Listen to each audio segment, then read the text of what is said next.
Hi everyone, welcome back. We've got a brand new story to share with you, so let's begin.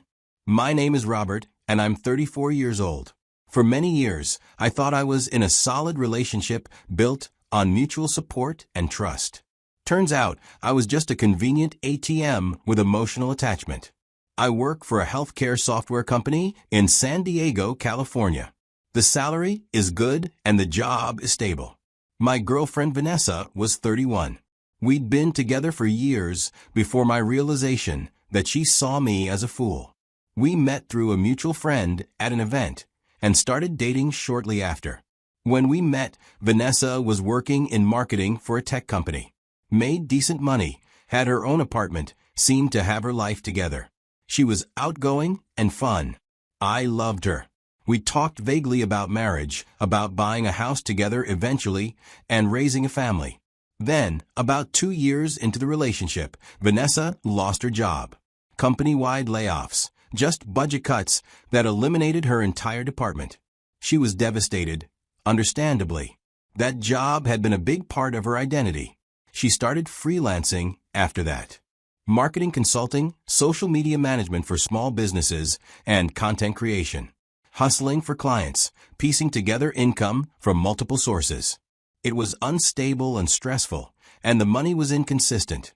I supported her through it. Emotionally first, listening when she vented about difficult clients, celebrating when she landed new contracts, and reassuring her that she'd find stability eventually. And financially, I started covering more of our shared expenses. Picked up her full rent a few times when her income was particularly low. Paid for her groceries more often than not. Covered dinners out, utilities, and little things that added up. I didn't mind at the time. Relationship is all about partnership. Sometimes one person needs more support, and you provide it because you trust they'd do the same for you. Then, about 4 months after her layoff, Vanessa asked me for a loan. She brought it up hesitantly. Said she was really behind on some bills. Her car needed repairs that would cost about $1,500. Rent was coming up, and she hadn't landed enough contracts that month to cover it. She was stressed and embarrassed to ask, but she needed help. She asked for $4,000. Said it would cover everything. The car, rent, some credit card bills she'd fallen behind on. Promised she'd pay me back in full once she got her tax refund, which she was expecting in a few months. I didn't hesitate. Told her, of course, I'd help. Transferred the money that night. $4,000 from my savings account to hers. Sent her a text afterward. Transferred the $4,000. Pay me back when you get your refund. No rush. Love you. She'd responded, thank you so much. I promise I'll pay you back in full as soon as that refund hits. You're literally saving my life right now. Red heart. Weeks turned into months. Vanessa's freelance work continued inconsistently. I kept supporting her financially by covering more of her living expenses. Then, about 2 months after I'd given her the loan, she mentioned casually that her tax refund had come through. She was excited because it meant she could breathe a little easier. She didn't mention paying me back. I waited a few days, figuring maybe she needed to handle some immediate expenses first. A week passed. Still nothing. I brought it up gently one evening. Hey, so now that you got your refund, want to talk about paying back that loan? Vanessa's expression shifted as she got defensive immediately. Said she'd had to use the refund for other things. That she was still behind on bills.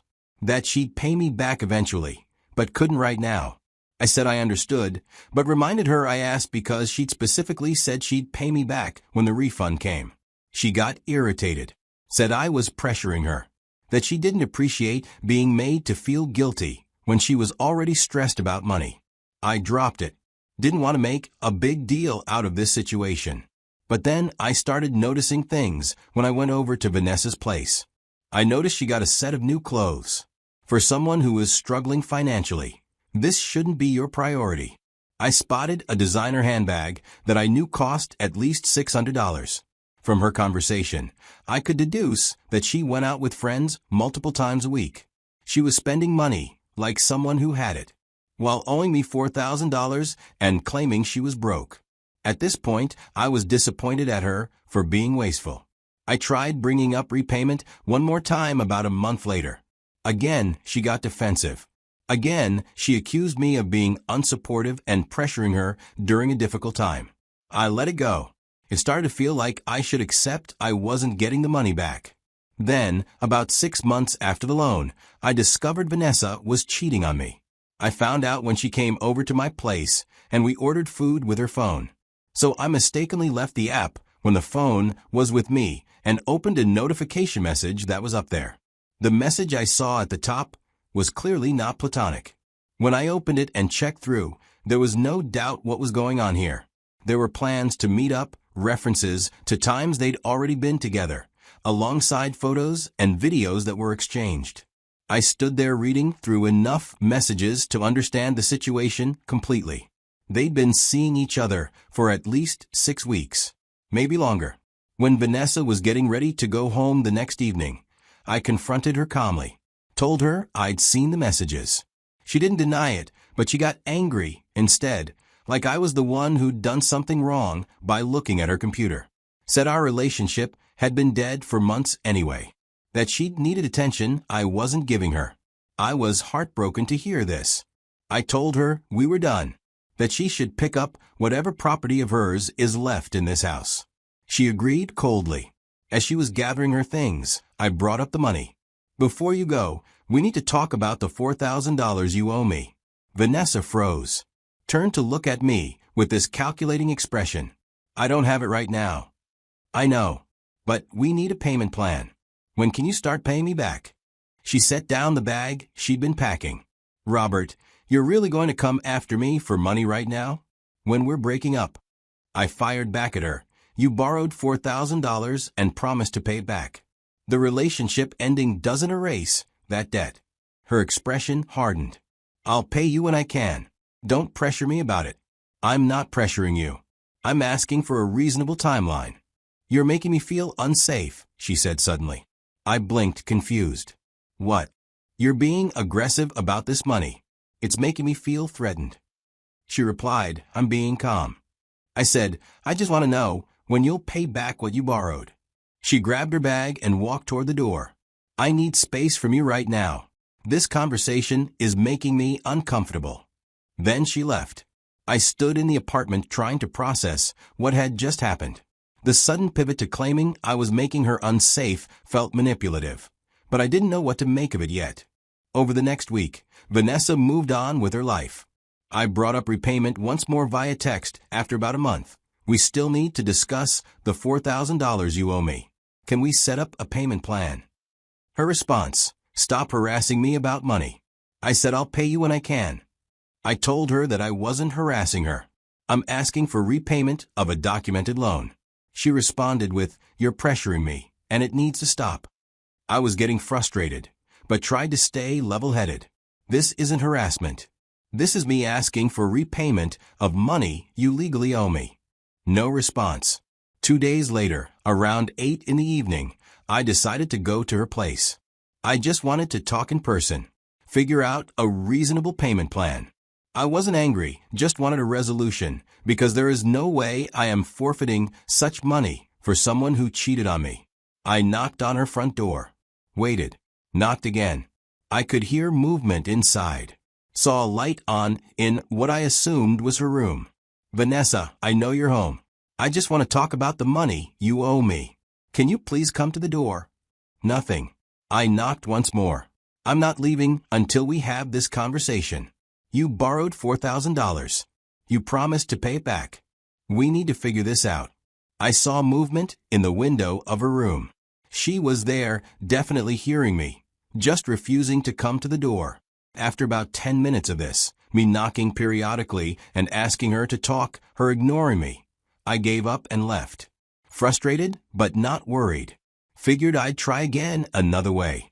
3 days later, I was served with legal papers at my apartment. A temporary restraining order, filed by Vanessa. I read through it, disbelief growing with every line. She claimed I'd been harassing her for weeks, showing up at her home uninvited, making threats about money, and making her feel unsafe. She'd included a written statement describing me as aggressive and threatening. said she feared for her safety, and she'd attached an audio recording from the night I'd gone to her door. In the recording, you could hear me saying, "I'm not leaving until we have this conversation," in a way that, stripped of context, sounded vaguely threatening. But she edited it, cut out the parts where I'd been calm and reasonable, made it sound like I was there to intimidate her rather than just asking for repayment of a legitimate debt. The restraining order was temporary, valid until a court hearing in 3 weeks. During that time, I was legally required to stay away from her. No contact. No going near her home or workplace. No texts, calls, emails, or social media contact. Violation would mean arrest. I sat in my apartment holding these papers, trying to process what was happening. She'd weaponized the legal system against me, used a restraining order, something meant to protect actual victims of harassment or violence, to avoid paying back money she legitimately owed me. My first instinct was anger. I wanted to call her, text her, tell her this was insane, and she knew it. But I didn't, because that's exactly what she wanted. For me to violate the order so I'd face criminal consequences. Instead, I got strategic.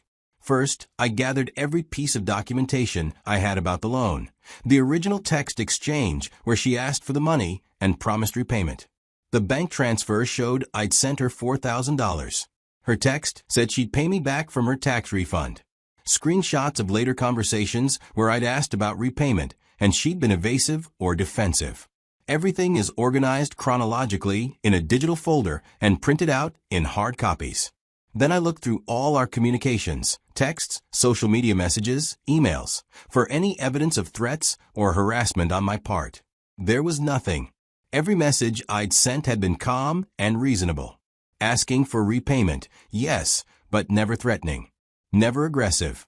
The only thing she had was that edited audio from the one time I'd gone to her door. And even that, in full context, was just me asking to talk about the money she owed. Next, I hired an attorney. Found a civil litigation attorney who specializes in contract disputes and restraining order defense. Met with her that week. Showed her all my documentation. The attorney reviewed everything carefully. Then told me I had a strong case, but needed to be extremely careful. The restraining order, even though it's temporary and based on false claims, is legally binding, she explained. If you violate it in any way, even accidentally, you'll be arrested. That will hurt your credibility in the hearing. So what do? You follow it perfectly. No contact with her whatsoever. Block her on everything, so there's no chance of accidental communication. Let her think she's won. Meanwhile, we prepare for the hearing. I followed the attorney's advice exactly. I blocked Vanessa's number, email, and all social media. Made it impossible for me to contact her even if I wanted to. I didn't go anywhere near her home or workplace. Didn't ask mutual friends about her. Didn't post anything about the situation on social media. I disappeared from her life completely, just as the restraining order required. But I also filed something of my own. A small claims case for the $4,000 she owed me.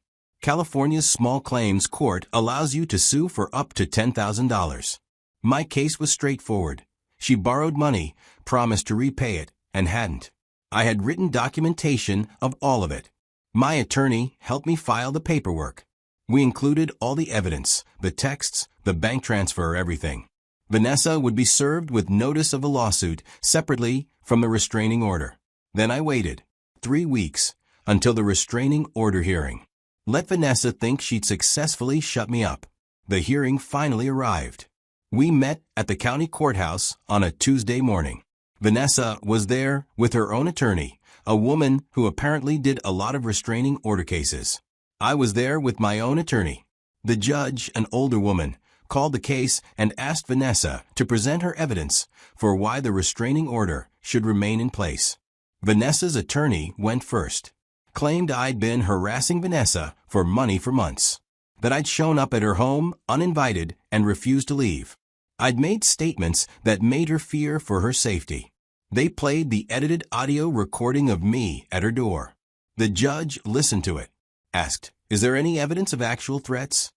Her attorney fumbled slightly. "Your Honor, the defendant's behavior and tone constitute harassment. He showed up uninvited and refused to leave. That's threatening behavior. But were there explicit threats made? The judge asked once again. Vanessa's attorney responded. His insistence and refusal to leave created a threatening environment. The judge didn't look impressed, but let her continue. They showed text messages where I'd asked about repayment, taken out of context to make it look like I was obsessively contacting her about money.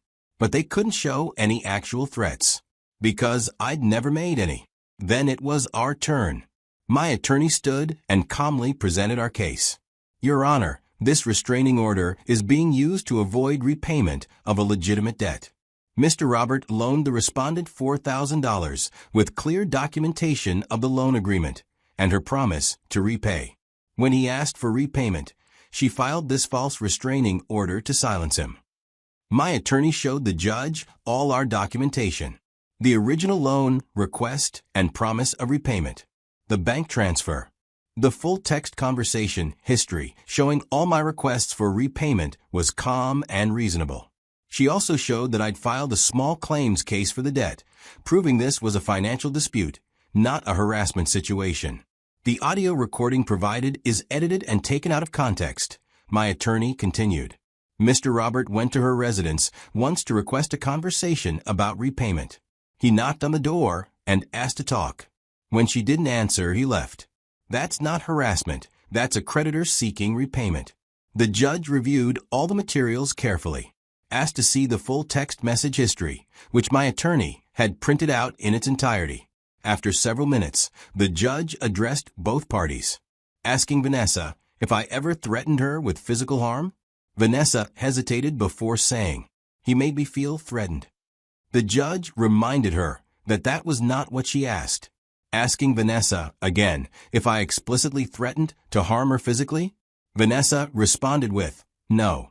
Vanessa claimed I kept asking for money, and I asked over 3 times in a week. She claimed that when I came to her place, I refused to leave. But since she couldn't establish that I tried to do anything forcefully at her place, the judge was unimpressed. She set down the papers and addressed both parties directly. This court is not the place to settle financial debts or personal arguments. Vanessa, you borrowed money from Mr. Robert with a documented promise to repay. He has every right to seek repayment through proper legal channels, which he has done by filing a small claims case. She looked at Vanessa sternly. Filing a restraining order to avoid paying a legitimate debt is an abuse of this court's protective measures. These orders exist to protect people from genuine threats, not to weaponize against creditors. The judge reviewed the documents once more, then delivered her ruling. The temporary restraining order is dissolved immediately. Mr. Robert is free to pursue his small claims case without restriction.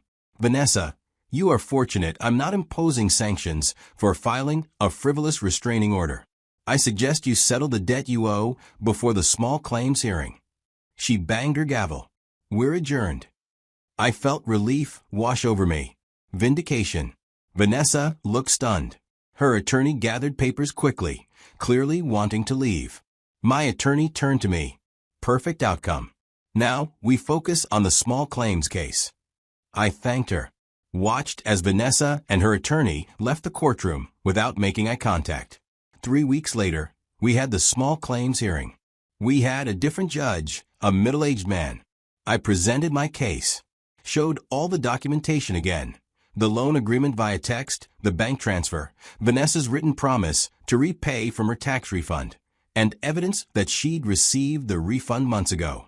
My attorney wasn't required for small claims. People usually represent themselves. But she'd coached me thoroughly on how to present. Vanessa represented herself. Her attorney apparently didn't handle small claims cases. Vanessa tried to make it emotional, said I was trying to control her financially, that the loan had been a gift, not a loan, that I was using the courts to harass her further. The judge cut her off. Do you have any written evidence that this was intended as a gift rather than a loan? No, she answered. Did you promise in writing to repay it? The judge adds. I said I would when I got my tax refund, but Vanessa struggled to let out. Then the judge fired. And did you receive your tax refund? Vanessa was quiet. Answer the question, please. Yes, she said. And how much did you pay Mr. Robert? The judge queried. Nothing, but I had other expenses. That's not relevant to whether you owe the debt, the judge said firmly. The evidence clearly shows you borrowed $4,000 with a written promise to repay. You acknowledged the debt multiple times. You received funds that you specifically said you would use for repayment and chose not to. He reviewed the documents once more, then delivered his judgment. I rule in favor of the plaintiff. Ms. Vanessa, you owe Mr. Robert $4,000 plus court filing fees of $75. Total judgment, $4,075. He looked at Vanessa. You have 30 days to pay in full or arrange a payment plan with the plaintiff. Failure to pay will result in wage garnishment or bank levy. Another gavel bang. I'd won. Vanessa left the courtroom quickly, face red, clearly humiliated. I felt satisfied. This whole situation had been stressful and frustrating, but satisfied that justice had been served. 30 days passed. Vanessa didn't pay, didn't contact me about a payment plan, just ignored the judgment entirely. So I went back to my attorney, asked what the next steps were for actually collecting the money. She explained the process. I could file for wage garnishment if Vanessa were employed, or a bank levy if she had funds in a bank account. Through some basic research, checking her social media, which was still public, I confirmed Vanessa had gotten a full-time marketing job at a mid-sized company.